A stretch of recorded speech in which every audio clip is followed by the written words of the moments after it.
Salam alaikum and welcome to Cairo, Egypt. We have made it to country number 8 and today we are about to experience history like we've never experienced history before. What an absolute treat it is to be here.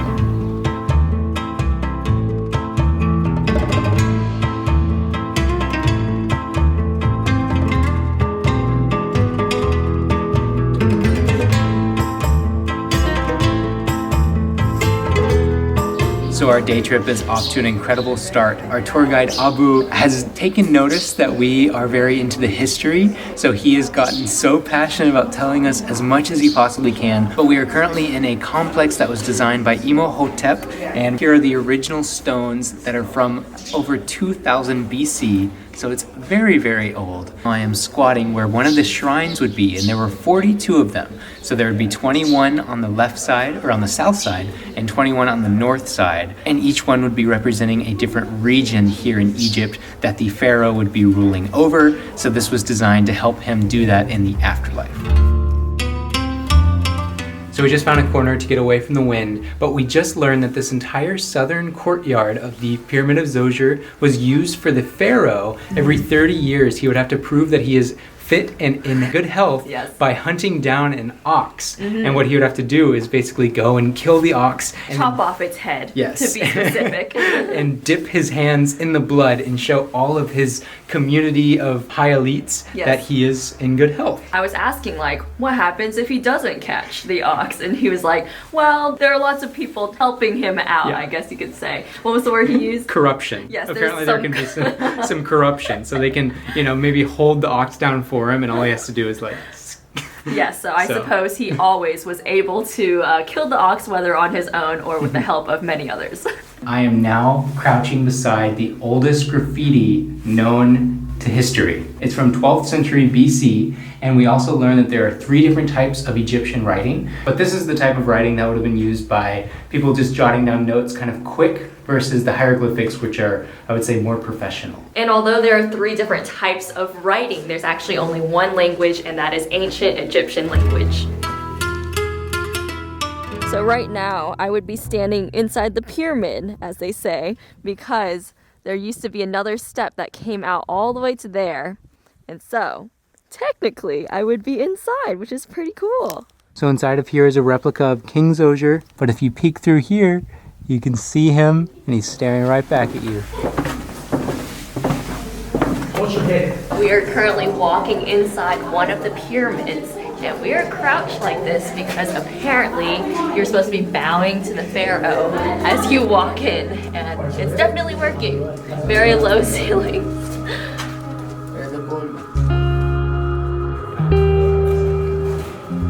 So we made it to the bottom of Onez Pyramid. This is where the pharaoh was buried. We actually were just in the pharaoh's tomb room where he was buried in his sarcophagus. And if you were to shine a light, you can actually see these hidden figures that are overlooking his resting place. All of the walls from the bottom all the way to the top are filled with hieroglyphics, and we can actually read his name over and over again inside of the tomb to make sure that you know that this place is his. And another really cool thing is that the ceiling has infinite stars, and it is there because it is trying to depict the night sky, which I think is so beautiful. And also, the paint still remains, which I was not expecting. You can see a very vibrant blue and orange and yellow coming off of the walls. After 4,000 years. Yeah. Crazy.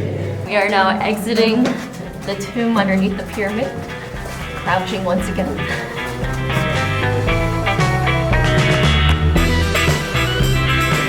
We are now going to tour a papyrus factory where they make this ancient paper. I am actually a paper fanatic, so this is very exciting for me.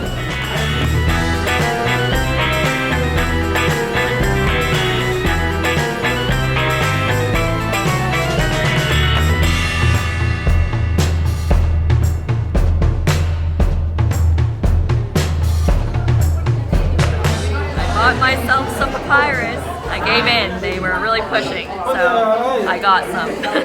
After visiting the papyrus store, we were able to come over to a perfumery because Egypt is actually known for having really luxurious perfumes, and we got to try all sorts of different scents. It's all up and down my arms. We got to smell jasmine and lotus and also papyrus, and that is actually one of the perfumes that we decided to bring home because it smells really freaking good. And we actually have not bought perfume in ages, so this is a perfect moment for us to splurge and get some really nice perfumes. Something else I want to note that we just learned about is that artificial perfumes that you buy at stores, first off, they give Claire headaches. Second off, the smell actually does not last nearly as long. The Egyptian perfumes, they found some from 3,000 years ago in these giant alabaster jars. What they found is that the smell is still there, it's very potent, very strong, and it lasts for the test of time.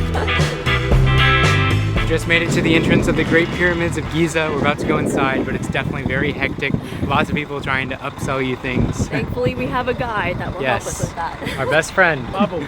Abu the legend. We have just climbed on one of the Great Pyramids of Giza, which I had no idea was even possible.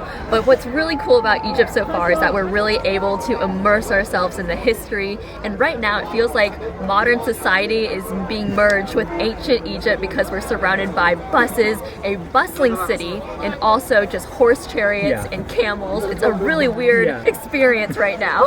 And I feel like this isn't really talked about much, but you can actually see the entire city of Cairo right now.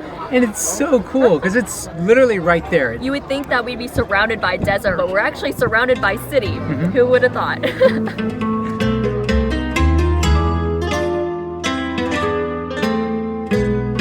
Just now pulled up to our final stop, which is going to be the Sphinx and the Valley Temple. 3, 2, 1. One more time. 3, 2, 1. We are currently standing in front of the Sphinx, and something that's really cool about things from ancient times is it was indeed painted. And so on the Sphinx, there's actually a little bit of red in between the eye and the ear. And another thing is the pyramids were actually painted as well, which I had no idea. And the red is still visible on one of them where the casing is still intact. We just made a quick stop back at our Airbnb, and now we're gonna head right back out and ride some camels. Woo! Wow. Oh my goodness. I'm getting on the camel.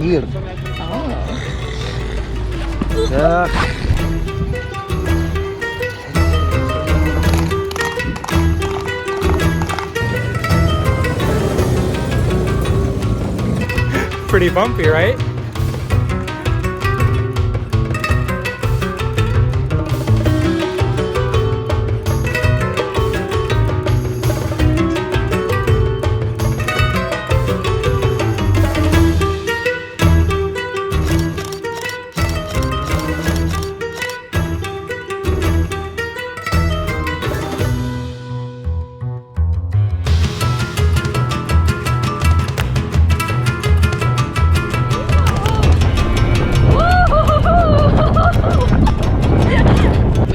Riding camels past the pyramids of Giza. You can actually see them right behind me. And we just took a stop to take some really cute tourist pictures. And we are now climbing over the dunes to go and see a lovely sunset.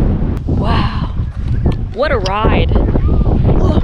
We are using our phone so that we can get better audio, but we just got some tea. It is very windy up here, but the view is incredible. You can see all of Cairo, our two camels, Mickey Mouse and Charlie Brown. Charlie Brown. So he was riding Mickey Mouse, I was riding Charlie Brown, and they were both so sweet, so well behaved. And it's just so incredible how camels are so a part of their daily culture here. I was asking him how much one camel costs, and he said 7,000 euros is how much one cost. It's very expensive. Quite the treat for us to be able to ride these majestic beasts. Yes. And to just be so far off the ground, and it's kind of like a very wobbly experience. I do want to say their hospitality here has been through the roof. Wherever we went, they've been offering us drinks. We've got some hibiscus juice at the Perfumery. We got some tea at the papyrus paper place. Yeah, and everyone is just calling us family. We are cousins, we are brothers, we are daughters, we are... all the above. Yes, we are family here. Yes, absolutely.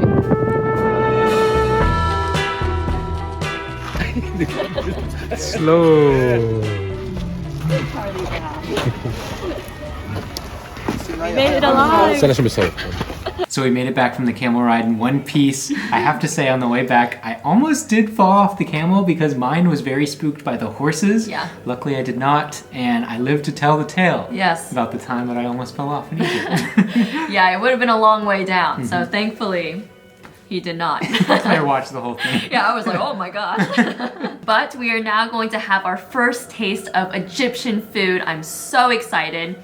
Here we have something called shawarma, and this has actually been picked up by our Airbnb host who has been an absolute angel with planning our trip here in Egypt. And this apparently is the best shawarma in all of Cairo, so I'm so excited to give it a taste. So essentially what a shawarma is, it's very similar to the Greek gyro in my opinion. You've got this massive cone of pressed chicken that rotates in front of a flame grill. They slice that delicious meat off and they put it inside of this flatbread along with some tomatoes, some onions, and parsley.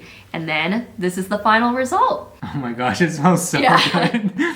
Oh, so amazing. All right, let's get a taste. It comes with sauces as well. Cheers. Cheers to a successful first day here in Egypt. This gets me so excited because our next video is an Egyptian food tour where I'm going to get to eat all sorts of delicious food, and this is off to a great start. But with all of that said, I think we're going to enjoy our shawarma and just sleep. So with that, if you'd like to follow our adventure here in Egypt, we'd love to have you along. Hit subscribe, and we'll see you guys next time. Bye!